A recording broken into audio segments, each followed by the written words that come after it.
Hi friends, welcome back to our channel JIV and CIV Made Simple. So today we are going to discuss some important case studies from unit number 1 of BFM which is a for exchange rate and forex business. दोस्तों हम लोग 4 से 5 case study discuss करेंगे और प्रत्येक question जो है आपके मैकमिलन बुक का जो यूनिट 1 है उसके अंदर से लिए गए हैं। चलिए शुरुआत करते हैं हम लोग सबसे पहले केस स्टडी के साथ।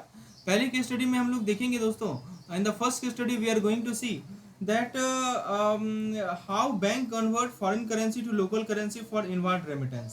तो मैं आपको एक एक चीज स्टेप बाय स्टेप समझाऊंगा जिस कारण से आपको चीजें समझने सुपर इजी सुपर आसान हो जाएंगे, चीजें आप तुरंत समझ पाएंगे। चलिए सबसे पहले सिनेरियो को समझते हैं। एक केस स्टडी आपके सामने है। इमेजिन कीजिए कि एबीसी बैंक है, ठीक है। इसने एक क्लाइंट के द्वारा एक रिक्वेस्ट रिसीव किया कि ऐसा करो कि यूएस डॉलर को इंडियन रुपीज में कन्वर्ट कर दो, मतलब यूएसडी को आईएनआर में कन्वर्ट कर दो। एक क्लाइंट था जिसने रिक्वेस्ट दिया एबीसी बैंक को कि यूएस डॉलर को इंडियन रुपीज में कन्वर्ट कर दो। बैंक जो है इंटर बैंक स्पॉट रेट को यूज करती है, राइट, ताकि पता कर सके एक्सचेंज रेट क्या है। आपको पता होना चाहिए ये वो रेट होता है जहां पे बैंक खरीदती है और बेचती है फॉरेन करेंसी को आपस में, राइट। तो ये तो पहला स्टेप हुआ। हमने देखा कि सिनेरियो को समझा अच्छे तरीके से कि हो क्या रहा है कि यूएसडी को आईएनआर में कन्वर्ट किया जा रहा है क्लाइंट के रिक्वेस्ट पे और bank inter bank spot rate को यूज कर रही है। बैंक का नाम है एबीसी बैंक। तो ये हमने ओवरव्यू समझ लिया। अब स्टेप 2 ये होता है कि इंटर बैंक स्पॉट रेट की बात करें यहाँ पे, तो हमें यहाँ पे दे रखा है 75.0050 और 75.0075। तो इसका मतलब ये हुआ कि बैंक जो है एक यूएस, देखिए दोस्तों क्वेश्चन तो सिंपल सा है लेकिन मैं इसके पीछे बैकग्राउंड को आपको मैं समझा रहा हूँ ताकि इस तरह का क्वेश्चन कुछ भी मिले आपका बेसिक कंसेप्ट पे पकड़ हो, वो बहुत जरूरी है। तो बैंक जो है एक यूएसडी को खरीद रही है कितना रेट से, तो 75.0050 के रेट से बैंक एक यूएसडी को खरीद रही है और बैंक एक यूएसडी को बेच रही है किस रेट से, तो 75.0075 से। आपको पता होना चाहिए पहला वाला हमारा बाइंग रेट होता है, दूसरा वाला हमारा सेलिंग रेट होता है। चलिए ये हमने इंटर बैंक स्पॉट रेट को भी समझ लिया। अब हम जरा बैंक के मार्जिन की बात करते हैं। आप क्वेश्चन को थोड़ा ध्यान से देखिए, यहाँ पे हमें बैंक का मार्जिन भी दे रखा है, 10 पैसा का मार्जिन है, right. You can see it here in margin of 10 पैसा। तो एबीसी बैंक जो है इंटर बैंक रेट में एक मार्जिन ऐड करती है जब भी वो कस्टमर के साथ डील करती है, और यहाँ पे जो बैंक मार्जिन अप्लाई कर रही है वो 10 पैसा का मार्जिन है जिसको आप 0.10 आईएनआर भी कह सकते हैं। लेकिन सवाल ये है कि इसका मतलब क्या है, ध्यान से सुनिएगा। What does it mean? तो देखिए इनवार्ड रेमिटेंस का मतलब ये होता है, यहाँ पे एक वर्ड लिखा गया इनवार्ड रेमिटेंस। इनवार्ड रेमिटेंस का मतलब ये होता है कि जब पैसा हमारे देश में आए, when money comes into our country, right, इसको हम लोग इनवार्ड रेमिटेंस बोलते हैं। याद रखिएगा जब भी पैसा हमारे देश में आता है तो वहां पे बैंक कौन सा रेट यूज करेगी, वहां पे बेसिक कंसेप्ट है इनवार्ड रेमिटेंस में बैंक जो है बाइंग रेट को यूज करेगी, ठीक है। बैंक कौन सा रेट यूज करेगी, बाइंग रेट यूज करेगी। अब यहाँ बाइंग रेट कौन सा है, ये रेट हमारा बाइंग रेट है, ठीक है। और उसमें से हम क्या करेंगे, मार्जिन को सब्ट्रैक्ट करेंगे, ठीक है। ये सब की कंसेप्ट आपको बताना चाहिए कि इनवार्ड रेमिटेंस होगा तो पैसा हमारे देश आएगा, ठीक है। वैसे केस में बैंक बाइंग रेट को यूज करेगी और फिर मार्जिन को सब्ट्रैक्ट करेगी। अब मैंने बोला मार्जिन को सब्ट्रैक्ट करेगी, सवाल ये है क्यों सब्ट्रैक्ट करेगी, ऐड क्यों नहीं करेगी। तो देखिए इसका लॉजिक मैं समझाता हूँ। देखिए मार्जिन को सब्ट्रैक्ट बैंक इसलिए करती है क्योंकि उसको स्लाइटली लोअर रेट ऑफर करना होता है ताकि अपने खर्चे को अपने को कवर कर सके और प्रॉफिट कमा सके। तो चलिए अब हम लोग मैथमेटिक्स करते हैं।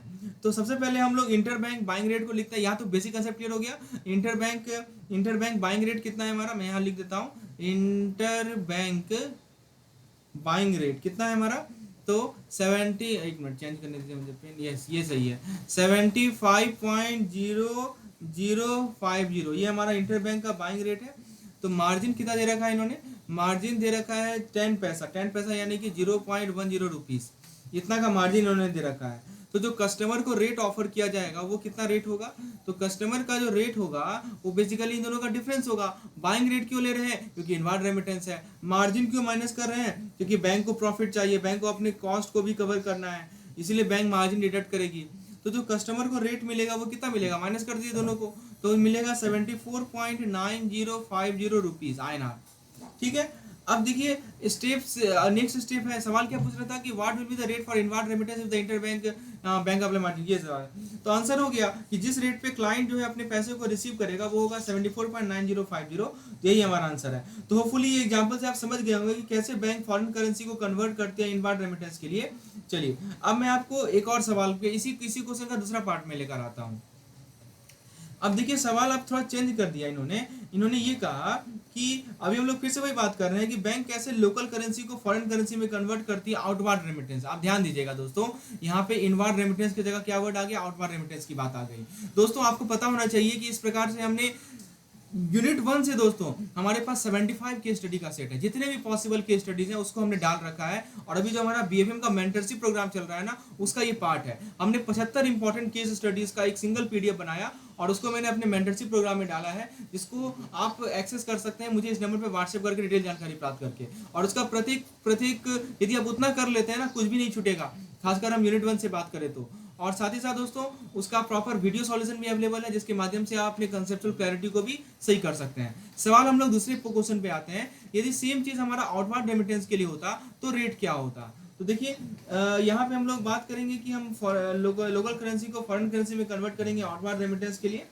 तो ये सिंपल सी बात है, इमेजिन कीजिए कि ये जो एबीसी बैंक है वो उसको रिक्वेस्ट मिलता है क्लाइंट से कि तुम ऐसा करो कि इंडियन रुपीस को यूएस डॉलर में कन्वर्ट कर दो। याद रखिएगा पिछले केस में रिवर्स था, राइट। अब यहाँ पे क्या हो रहा है कि हम इंडियन रुपीस को यूएस डॉलर में कन्वर्ट कर रहे हैं।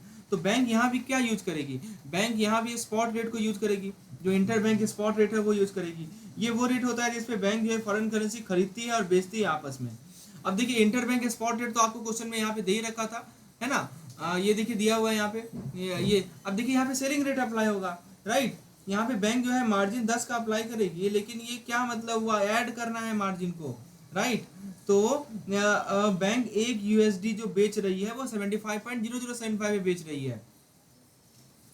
तो आउटवार्ड रेमिटेंस का मतलब ये होता है कि जब पैसा हमारे देश से बाहर जाएगा तो बैंक वहां पे सेलिंग रेट यूज करेगी, राइट।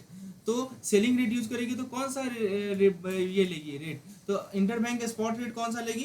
तो मैं आपको यहाँ पे एक एक करके स्टेप करके समझा देता हूँ कि कैसे आपको इसे कैलकुलेट करना है। यही चीज समझना बहुत जरूरी है कि बाइंग रेट लेंगी, इनवार्ड रेमिटेंस है बाइंग रेट लिया जाएगा। इंटर बैंक सेलिंग रेट कितना होगा, तो 75.0075 ये हमारा इंटर बैंक सेलिंग रेट है। और इसमें बैंक का जो मार्जिन है वो क्या करेंगे, हम ऐड करेंगे। बैंक का मार्जिन कितना है, 10 पैसा का है, तो 0.10 हम इसमें ऐड कर देंगे, राइट। तो ये मार्जिन हम ऐड क्यों किए, क्योंकि बैंक इसलिए मार्जिन ऐड करती है क्योंकि वो हायर रेट ऑफर करेगी ताकि अपने कॉस्ट को कवर कर सके और प्रॉफिट कमा सके, क्योंकि यहाँ बेच रही है ना तो ज्यादा रेट पे बेचेगी। पिछले केस में वो खरीद रही थी, that's why come rate less rate was opted, right. That's the difference. Now if you add both of them, तो यदि आप इसको ऐड करेंगे तो आपको मिलेगा 75.1075 INR, ये हमारा रेट मिलेगा। तो ऑप्शन नंबर ए हमारा, सॉरी ये पिछला क्वेश्चन था, ये नेक्स्ट क्वेश्चन है। मैं आपको क्वेश्चन दिखाता हूँ, ये क्वेश्चन है, हाँ। तो 75.1075 हमारा सही जवाब होगा। तो होपफुली आपको ये से कंसेप्चुअल क्लैरिटी मिल गया होगा कि आउटवार्ड रेमिटेंस में कैसे डील करना है, इनवार्ड रेमिटेंस में कैसे डील करना है, राइट। किस प्रकार से बैंक लोकल करेंसी को फॉरेन करेंसी में कन्वर्ट करती है आउटवार्ड रेमिटेंस के लिए। और पहले क्वेश्चन में हमने देखा कि कैसे बैंक जो है फॉरेन करेंसी को कन्वर्ट करती है लोकल करेंसी में इनवार्ड रेमिटेंस के लिए। ध्यान दीजिएगा, इनवार्ड रेमिटेंस में फॉरेन करेंसी को लोकल करेंसी में, आउटवार्ड रेमिटेंस में लोकल करेंसी को फॉरेन करेंसी में। तो यही दो चीज है जिसको हम लोगों ने अभी तक क्लियर किया। चलिए आगे बढ़ते हैं। नेक्स्ट सवाल ये पूछा जा रहा है आपसे, इनमें से कौन सा कथन सही है regarding the calculation of foreign exchange rate for inward and outward remittance. देखिए, for inward remittance the margin is added to the inter bank rate, बिल्कुल गलत है। इनवार्ड रेमिटेंस में हम लोग मार्जिन को घटाते हैं इंटर बैंक रेट से। For outward remittance the margin is deducted, ये भी गलत है। For inward remittance the margin is deducted, ये सही है। The margin is not considered for, ये भी गलत है। ऑप्शन नंबर सी सही दिया। ध्यान दीजिएगा, जब भी इनवार्ड रेमिटेंस का केस होता है, मैं आपको बेसिक से समझा दूं कि सवाल ये है कि कैसे बैंक फॉरेन एक्सचेंज रेट को कैलकुलेट करेगी इनवार्ड और आउटवार्ड रेमिटेंस के लिए। सिंपल सी बात है, जब आप पैसा भेजते हैं या पैसा रिसीव करते हैं अलग करेंसी में, तो बैंक वहां पे इंटर बैंक स्पॉट रेट को यूज करती है। ये वो रेट होता है जिसपे बैंक आपस में करेंसी को एक्सचेंज करती है। जहां तक बात है बैंक को मार्जिन ऐड करने की या सब्ट्रैक्ट करने की, ऑब्वियस सी बात है वो करती है जब भी वो कस्टमर के साथ डील करती है। मार्जिन बैंक के कॉस्ट को कवर करता है, राइट। मार्जिन का पर्पस यही होता है कि बैंक का जो खर्चा है वो कवर हो जाए। पहले हम यदि इनवार्ड रेमिटेंस की बात करें तो जब पैसा दूसरे देश से आता है आपके देश में, उसको इनवार्ड रेमिटेंस बोलते हैं। तो बेसिकली बैंक कर क्या रही है कि बैंक आपसे फॉरेन करेंसी खरीद रही है ना, right. That is what is happening. देखिए, इनवार्ड रेमिटेंस में क्या होता है कि bank is purchasing currency from you, right. और आउटवार्ड रेमिटेंस में क्या होता है कि कि बैंक आपको फॉरेन करेंसी बेच रही है, यहाँ पे बैंक करेंसी खरीद रही है, that's why buying rate will apply, and here bank is selling the currency, that's why selling rate will apply, right. तो इनवर्ड रेमिटेंस में याद रखिएगा कि बैंक बाइंग रेट यूज करेगी और एक मार्जिन वो डिडक्ट करेगी ताकि वो लो रेट ऑफर करे। ऑब्वियसली बात है, मैक्सिमम हमारा क्या कहता है कि बाय लो सेल हाई, हम हमेशा कम दाम में खरीदे ज्यादा दाम में बेचे, दैट्स द मैक्सिमम, राइट। यहाँ पे बैंक खरीद रही है ना, इनवर्ड रेमिटेंस से बैंक खरीद रही है, तो बैंक कम दाम में खरीदेगी, इसलिए वो मार्जिन घटा देती है। तो याद रखिएगा इनवर्ड रेमिटेंस कुछ भी रटने की आवश्यकता नहीं है, conceptual clarity is the main thing that I am providing through this particular video. मैं फिर से रिपीट करता हूँ, इनवर्ड रेमिटेंस का मतलब कि बैंक आपसे करेंसी खरीद रही है तो वो मार्जिन को घटाएगी ताकि कम रेट ऑफर करना पड़े, उसका कॉस्ट उसमें इंक्लूड हो जाए, ठीक है, कॉस्ट कवर हो जाए। आउटवर्ड रेमिटेंस केस में बैंक बेच रही है, आपको करेंसी बेच रही है, राइट। तो यहाँ पे बैंक को अपने कॉस्ट को कवर करना है तो मार्जिन जोड़ देगी। चलिए, ये होपफुली ये कंसेप्ट आपको क्लियर हो गया होगा। चलिए आगे बात करते हैं, हम लोग अपने नेक्स्ट केस स्टडी पे आते हैं। दोस्तों आपको मैं बता दूं कि हमारा जो बीएफएम का मेंटरशिप प्रोग्राम है उसका अगला मॉक टेस्ट कल शेड्यूल है, कल हम लोग उस पर मॉक टेस्ट करेंगे। यदि जो लोग जुड़ना चाहते हैं हमारे मेंटरशिप प्रोग्राम के साथ, जिसमें डेली बेसिस पे आपको इंपॉर्टेंट कंसेप्चुअल क्लैरिटी के साथ videos, PDF, mock test, capsule, PDF सब कुछ मिल रहा है, तो आप हमारे मेंटरशिप प्रोग्राम के हिस्सा बन सकते हैं। विशेष जानकारी के लिए इस नंबर पे मुझे व्हाट्सएप कर सकते हैं। चलिए क्वेश्चन नंबर 3 पे आते हैं और हम लोग देखते हैं कि एक्सपोर्ट अकाउंट क्रेडिट में कैसे रेट को कोट करते हैं। आइए सवाल को देखते हैं। तो पहला सवाल है आपके स्क्रीन पर। बेसिकली सिनेरियो को समझना बहुत जरूरी है। हम अब देखने वाले हैं कि कैसे बैंक टीटी बाइंग रेट को कैलकुलेट करती है इनवर्ड रेमिटेंस के लिए। लेट्स सी, अभी तक हमने बिल बाइंग रेट की बात की, अब टीटी बाइंग रेट की बात करते हैं। देखिए दोस्तों, सिनेरियो ऐसा है कि एक XYZ बैंक है, उसको 1 लाख US डॉलर जो है टीटी के माध्यम से मिलता है। कितना मिलता है? 1 लाख US डॉलर। टीटी यानी टेलीग्राफिक ट्रांसफर के माध्यम से इतना इनफ्लो होता है। यहाँ पे देखिए वर्ड लिखा गया इनफ्लो। अब देखिए ये जो पैसा है ना, उसको वो क्रेडिट करती है एक्सपोर्टर अकाउंट में as an advance payment for export. ध्यान दीजिएगा, समझने का प्रयास कीजिए क्या कहा जा रहा है कि बैंक को 1 लाख US डॉलर टीटी के माध्यम से मिला, ठीक है, for credit to an exporter country as an advance payment for the export. देखिए समझिए, एक है एक्सपोर्टर, एक है इंपोर्टर। एक्सपोर्टर को सामान भेजना है, तो उसको पैसा चाहिए अपने मैन्युफैक्चरिंग के लिए, राइट। तो उसको एडवांस पेमेंट मिला 1 लाख US डॉलर का, जो कि XYZ बैंक में रिसीव हुआ। ठीक है, यहाँ तक क्लियर है। चलिए, अब जो पैसा होगा वो कहाँ रिसीव होगा? वो पैसा रिसीव होगा ना बैंक के नॉस्ट्रो अकाउंट में। आपको पता होगा नॉस्ट्रो अकाउंट का कंसेप्ट। नॉस्ट्रो अकाउंट का मतलब क्या होता है? Our accounts with you, right. हमारा अकाउंट जो आपके साथ है, तो न्यूयॉर्क कॉरेस्पॉन्डेंट बैंक का नाम है, उसके नॉस्ट्रो क्रेडिट रिसीव हुआ था, nostro statement from the New York correspondent, right. तो बेसिकली बैंक जो भी अकाउंट फॉरेन करेंसी में हेल्ड करती है उसको नॉस्ट्रो अकाउंट हम लोग बोलते हैं। और ये जो पैसा आया है ना 1 लाख डॉलर, वो कहाँ पे जमा हुआ है? वो जमा हुआ है नॉस्ट्रो अकाउंट में, यानी वो अकाउंट में जो कि बैंक फॉरेन करेंसी के साथ मेंटेन कर रही है। अब इस केस में देखिए मार्केट का जो रेट दे रखा है वो 2 रेट आपको यहाँ मिलेगा, 76.09, 76.11 बाइंग रेट है और सेलिंग रेट है। मतलब बैंक 1 US डॉलर को 76.09 पे खरीद रही है और 1 US डॉलर को 76.11 पे बेच रही है। That's the point. अब तीसरा चीज है बैंक का मार्जिन। मार्जिन भी तो आपको लेना पड़ेगा। यहाँ देखिए लिखा हुआ है मार्जिन 10 पैसे का है। तो सवाल ये है कि मार्जिन का 10 पैसा का है, इसका मतलब क्या हुआ? ठीक है, अब देखिए सबसे पहले हमें निकालना क्या है। क्वेश्चन ये पूछा जाएगा what is the TT buying rate. आपको टीटी बाइंग रेट निकालना है। तो इनवर्ड कैसा केस है हमारा? इनवर्ड रेमिटेंस से पैसा आ रहा है हमारे कंट्री में। इनवर्ड रेमिटेंस है मतलब money is coming into our country. आप बताइए, जब भी पैसा आपके कंट्री में आएगा तो बैंक कौन सा रेट यूज करेगी? बाइंग रेट या selling rate? That's the key point. ध्यान से समझिएगा, पैसा आ रहा है आपके कंट्री में तो बैंक क्या कर रही है? आपसे खरीद रही है, राइट। अब बैंक जब भी खरीदेगी तो बाइंग रेट अप्लाई करेगी। यहाँ पे बैंक का बाइंग रेट अप्लाई होगा। बाइंग रेट कितना है हमारा? 76.09, इतना INR है। और फिर यहाँ पे क्या होगा कि बेसिकली ये तो बाइंग रेट है, लेकिन हमें आना किस पे है? टीटी बाइंग रेट पे आना है। तो मार्जिन को क्या करना पड़ेगा? सेपरेट करना पड़ेगा ना, क्योंकि बैंक कम अमाउंट कोट करेगी। मार्जिन कितने का है? 0.10 का मार्जिन है, राइट। तो इट विल बी 75.99, ये कोट बैंक करेगी कस्टमर को, तब जाके वो इतना ये बेसिकली। अब देखिए सवाल ये आपको रेट ही तो पूछा गया है, तो करेक्ट आंसर क्या हो जाएगा? ऑप्शन नंबर सी हमारा करेक्ट आंसर हो जाएगा। तो बैकग्राउंड को समझना बहुत जरूरी है, right. That is what we are trying to do. If you feel that this video is useful for you, please hit the like button. This will encourage me to make more such content. Now let's move to the next question. देखिए same scenario में है, लेकिन यहाँ पे जो market rate दे रखा है वो यही दे रखा है। अब सवाल है कि मार्केट बाइंग रेट क्या रिप्रेजेंट कर रहा है? That's the question. तो मार्केट बाइंग रेट क्या रिप्रेजेंट करता है, ये सवाल आपसे पूछा गया है।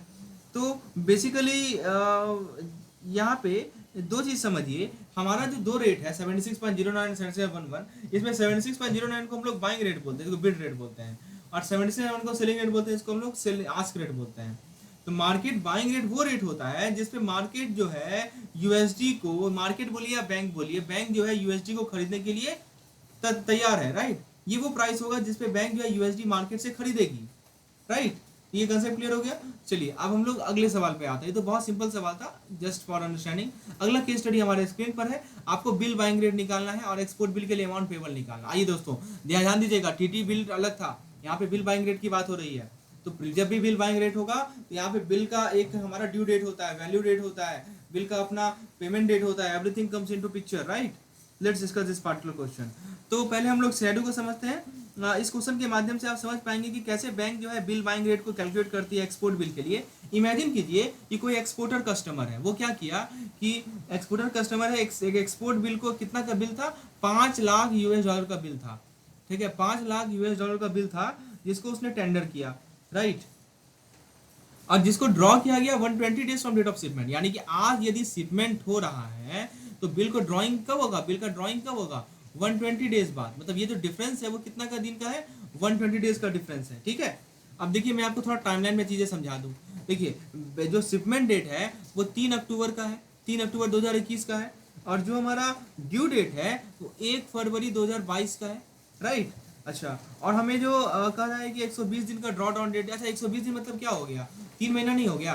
तो अब देखिए नवंबर से लेके पूरा नवंबर, दिसंबर और जनवरी, तो वही तो है बेसिकली। 1 फरवरी जो कर रहा है तो वही तो है हमारा 120 डेज, राइट। ये ड्यू डेट है हमारा, जिस दिन पेमेंट उसको मिलेगा, किसे पेमेंट मिलेगा, बैंक को पेमेंट मिलेगा। देखिए वो क्या रहा है समझिए, एक एक्सपोर्टर है, उसको उसको उसको जो है एक्सपोर्ट बिल है उसके पास, कितने का है, 5 लाख डॉलर का। उसे शिपमेंट कर दिया 3 अक्टूबर को। वो बैंक के पास गया, बैंक को बोला कि ये हमारा एक्सपोर्ट बिल है, इस एक्सपोर्ट बिल की जगह पे मुझे पैसा दे दो और बदले में तुम ये बिल रख लो, जैसे ये बिल का ड्यू डेट आएगा तुमको इंपोर्टर से पैसा मिल जाएगा। That is what is happening here, right. तो बैंक ने क्या कि बैंक क्या करेगी कि बोलेगी ठीक है तो इस बिल की कॉरेस्पॉन्डिंग मैं तुम्हें पेमेंट कर देता हूँ, राइट। लेकिन ऑब्वियसली बात है बैंक तो अपना मार्जिन लेगी ना, तो ये यहाँ पे समझना है। तो अब हम लोग जरा कंडीशन को जरा देखते हैं। यहाँ पे मार्जिन हमें दे रखा है कितने का, 0.15% का, जो कि बैंक का चार्ज है, राइट। 0.15% बैंक का चार्ज है। और हमें spot USD versus INR rate दे रखा है, यहाँ पे कितना दे रखा है, 75.14/75.15। अब देखिए सवाल ये है कि बाइंग रेट यूज करें या सेलिंग रेट यूज करें, ये की पॉइंट है, राइट। तो बाइंग रेट यूज करना है कि देखिए एक चीज ये एक वर्ड याद रखिए, एक्सपोर्टर वर्ड यूज कर रहे हैं ना तो बाइंग रेट को यूज करेंगे, बाइंग रेट यूज करेंगे, क्योंकि बैंक यहाँ पे क्या कर रही है, एक्सपोर्टर से बिल खरीद रही है, राइट। तो ऑब्वियसली बात है बैंक जो है कम रेट पे खरीदेगी, और यही चीज चाहिए ना कि bank will try to buy at the lower price. जिस रेट पे बैंक खरीदेगी उतना पैसा बैंक को देना पड़ेगा उसको, राइट। तो बाइंग रेट यूज करेंगे। और यहाँ पे देखिए हमें स्पॉट टू जनवरी का प्रीमियम दे रखा है 45-46 पैसा। चलिए तो सबसे पहले हम लोग स्टेप बाय स्टेप सॉल्व करते हैं। पहले हम लोग बाइंग रेट लेते हैं, 75.14 हमने ले लिया। अब मार्जिन की बात करें तो मार्जिन निकालेंगे ना, मार्जिन कितना है, 0.15% है। तो 0.15 divided by 100 multiplied by 75.14, this will give you 0.1127। ये आपको 0.1127 दे देगा। अब सवाल है कि घटाएं या जोड़ें। सिंपल सी बात है ना, बैंक खरीद रही है, बैंक हमेशा कम प्राइस पे खरीदेगी, और कम करने के लिए बैंक क्या करेगी, मार्जिन को माइनस कर देगी। तो आपको मार्जिन को सब्ट्रैक्ट करना है। तो जो हमारा एडजस्टेड स्पॉट रेट हो जाएगा, देखिए ऊपर तो हमने स्पॉट रेट लिखा और फिर हम लोग लिखेंगे एडजस्टेड स्पॉट रेट, वो कितना हो जाएगा, दोनों का डिफरेंस हो जाएगा ना, that will be how much, this will be approximately 75.0273। अच्छा अब दूसरी बात आती है यहाँ प्रीमियम की। प्रीमियम को हम ऐड करेंगे, राइट, स्पॉट रेट में, एडजस्टेड स्पॉट रेट में ऐड करेंगे। प्रीमियम कितना दे रखा है इन्होंने, अब देखिए प्रीमियम में भी दो रेट दे रखा हुआ है, 46 दे रखा है, 45 46 दोनों दे रखा है। अब सवाल है कि क्या लें, 45 लें या 46 लें। तो ये हमारा यदि हम इसको रुपये में कन्वर्ट करेंगे तो 0.46 मिलेगा, तो हम लोग 0.46 लेंगे। और प्रीमियम को हमेशा जोड़ा जाता है, आपको पता होगा, it will be plus 0.46, right. तो इसको यदि आप ऐड करते हैं this will give you 75.4770, right. तो करेक्ट आंसर क्या हो जाएगा, ऑप्शन नंबर सी हमारा करेक्ट आंसर हो जाएगा। This is how we will solve this particular question. Hopefully conceptual clarity मिल रहा है। एक लाइक करने में क्या दिक्कत है दोस्तों, एक लाइक जरूर कर दीजिएगा। This will motivate me to make more and more such content and help you clarifying your concept. अब देखिए सवाल उसी क्वेश्चन का दूसरा सवाल है कि कितना इंटरेस्ट बैंक चार्ज करेगी 120 दिन के लिए 8.5% ब्याज दर पे 3,77,38,500 अमाउंट पे यूजिंग अ 365 डे कन्वेंशन। बहुत अच्छा सवाल है। तो बेसिकली हम लोग इंटरेस्ट चार्ज कैलकुलेट करने हैं। इमेजिन कीजिए कि आपका एक लोन अमाउंट है इतने का 3,77,00,000 का, और आपको कैलकुलेट करना है कि बैंक 120 दिन तक कितना इंटरेस्ट चार्ज करेगी। एनुअल इंटरेस्ट रेट दे रखा है 8.50%, और हमको 365 डे कन्वेंशन को यूज करना है। तो देखिए समझिए, ये क्या हो गया हमारा, ये हो गया हमारा लोन अमाउंट, ठीक है। ये क्या हो गया हमारा इंटरेस्ट रेट, ये 120 डेज क्या हो गया हमारा ड्यूरेशन, और 365 डेज आपको पता ही है कि कन्वेंशन है।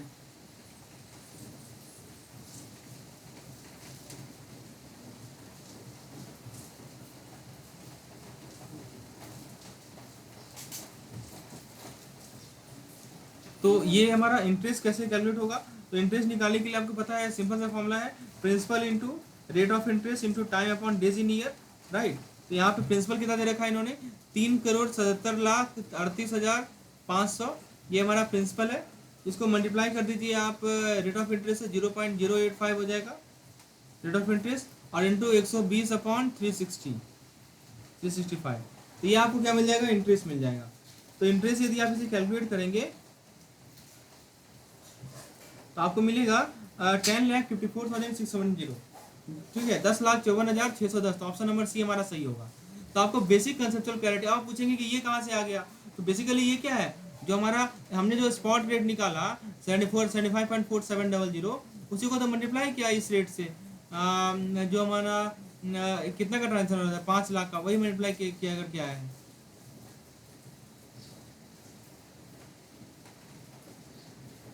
तो फ्रेंड्स आज की वीडियो को हम ये समाप्त करते हैं इस केस स्टडी को। यदि आप चाहते हैं कि मैं इस तरह का और केस स्टडी बनाऊं तो आप प्लीज़ कमेंट सेक्शन में लिखिए पार्ट 2, तो मैं समझ जाऊंगा कि आपको पार्ट 2 लेक्चर की जरूरत है, मैं उसको भी वीडियो प्रोवाइड करूंगा। धन्यवाद।